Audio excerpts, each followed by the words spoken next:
Saudi अरब के राजा का महल आपके होश उड़ा देगा। जी हाँ, सऊदी अरब के राजा सलमान बिन अब्दुल अजीज अल सऊद का ये महल सभी के होश उड़ा देता है।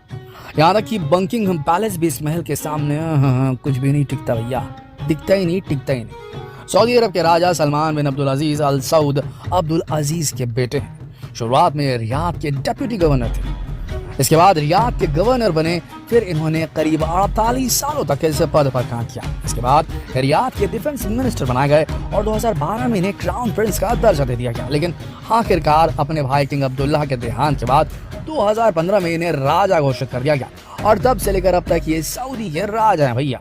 वैसे तो अपने कार्यकाल में इन्होंने बहुत सारे महल बनवाए हैं, जैसे ये लोग करते हैं। वहीं इनके कुछ पुश्तैनी महल भी हैं जिसकी भव्यता कई लोगों के होश उड़ा सकती है। लेकिन इनका सबसे खास महल है अल यम्मा पैलेस, जो आज के समय में सऊदी अरब के राजा का ऑफिशियल रेसिडेंस है। समझ लीजिए भैया, नाम याद कर लीजिएगा, जी के बढ़ जाएगा, अल यम्मा पैलेस।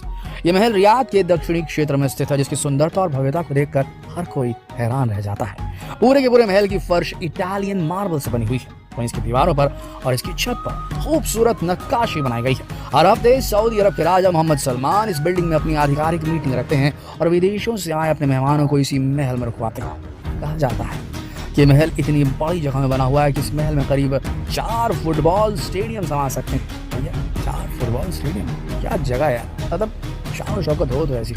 आप खुद ही समझ सकते हैं कि ये महल कितना बड़ा है। लेकिन इस महल की सबसे खास बात यह है कि यहाँ पर मौजूद सोने की नक्काशियाँ। जी हाँ दोस्तों, यहाँ पर सोने की नक्काशियाँ मिलेंगी आपको। मतलब हम लोग, मतलब क्या बोले आपको, दिवाली वाली ईद वीद में थोड़े बहुत सोने वाला खरीद लिया तो कर लिया, लेकिन दीवारों में कौन सोने की नक्काशी कराते हैं भैया आज के ज़माने में। मतलब ये तो हमारे यहाँ तो वो ताजमहल के ज़माने में ऐसा होता था, पर ये अरब वाले तो क्या बोले, अब इनको कहाँ से लाते हैं पैसा ये लोग। खैर दोस्तों, यहाँ पर आपको यहाँ की कुर्सी, यहाँ की सीढ़ियाँ, यहाँ की दीवारों पर सोने की नक्काशियाँ दिखेंगी। हर चीज़ में आपको सोने की परत चढ़ी मिलेगी। सोने का अलग ही किस्म का इनके अंदर एपिटाइट है अरब वाले लोगों के अंदर, है नहीं। अब आप खुद अंदाज़ा लगा सकते हैं कि इस महल को बनाने में कितना खर्च आया होगा, क्योंकि हर जगह तो सोना ही चढ़ा हुआ है। लेकिन आपको बता दें कि सऊदी के राजा के पास पैसों की कोई कमी तो है नहीं, ये बात तो आप भी समझते होंगे। लेकिन इतने बड़े महल और उसमें मौजूद सोने की परतों को सुरक्षित रखने के लिए भाई सेफ्टी भी तो कोई चीज़ है। इस महल को बहुत सारे सिक्योरिटी गार्ड्स की ज़रूरत पड़ती है। यही वजह है कि इस महल में ज़्यादा से ज़्यादा सिक्योरिटी गार्ड तैनात किए गए हैं, जो 24 घंटे इस महल की सुरक्षा करते रहते हैं। लेकिन आपको बता दें कि सऊदी के राजा के पास ये इकलौता महल नहीं है, ऐसे इनके पास और भी कई महल हैं और ये सारी धन दौलत इन्हें विरासत में मिली है। कहते हैं कि इनके पास इतनी दौलत है कि बहुत सारे देश इनके पैसों से कई सालों तक बड़ी आसानी से पल सकते हैं। वहीं कई देशों की GDP से भी ज़्यादा इनकी नेटवर्थ है। लेकिन आप समझ सकते हैं कि जब किसी इंसान के पास इतना ज़्यादा पैसा हो, इस तरह के ऐसे कई महल हो, तो उसकी सुरक्षा भी कुछ ख़ास तरीके से ही की जाएगी।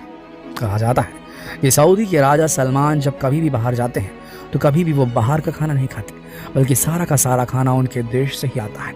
इसके साथ साथ ही अपने आप को सोने की चीज़ों से बिल्कुल अलग नहीं रखते। इनके साथ हमेशा एक सोने की सीढ़ी होती है। जी हाँ, सीढ़ी।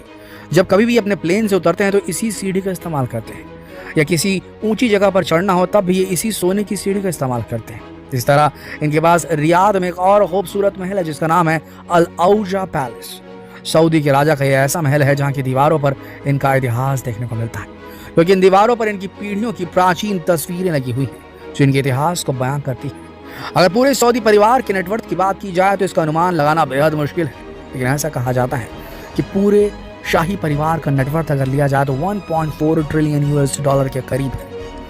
मतलब भैया आप समझ लो, बड़े बड़े देशों की GDP से मतलब तुलना की जा सकती है इसकी। इनकी अमीरियत के चर्चे तो दुनिया भर में होते रहते हैं, लेकिन कहा जाता है कि जब मोहम्मद बिन सलमान राजा नहीं थे तब 34 साल की उम्र में इन्होंने 450 मिलियन US$ की एक पेंटिंग खरीदने में खर्च कर दिए थे।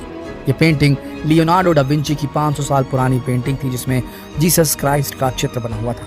बिल्कुल इसी तरह इन्होंने $300 मिलियन का शेटाओ लुई 9V खरीदा, जो कि फ्रांस में मौजूद है। ये एक भव्य इमारत है जिसमें 10 बेडरूम है, एक सिनेमा हॉल है और इसी तरह की कई लग्जरी अमेनिटीज मौजूद हैं। तो दोस्तों, ये थे मोहम्मद बिन सलमान और उनका भव्य महल। ये वीडियो आपको कैसा लगा कमेंट बॉक्स में ज़रूर बताइएगा और इस जानकारी को जितना हो सके भैया शेयर कीजिए फेसबुक पर, व्हाट्सएप पर, यूट्यूब पर।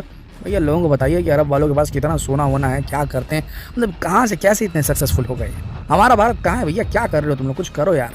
नहीं, शेयर कीजिए इस वीडियो को ताकि लोगों के अंदर भी मोटिवेशन जागे। धन्यवाद।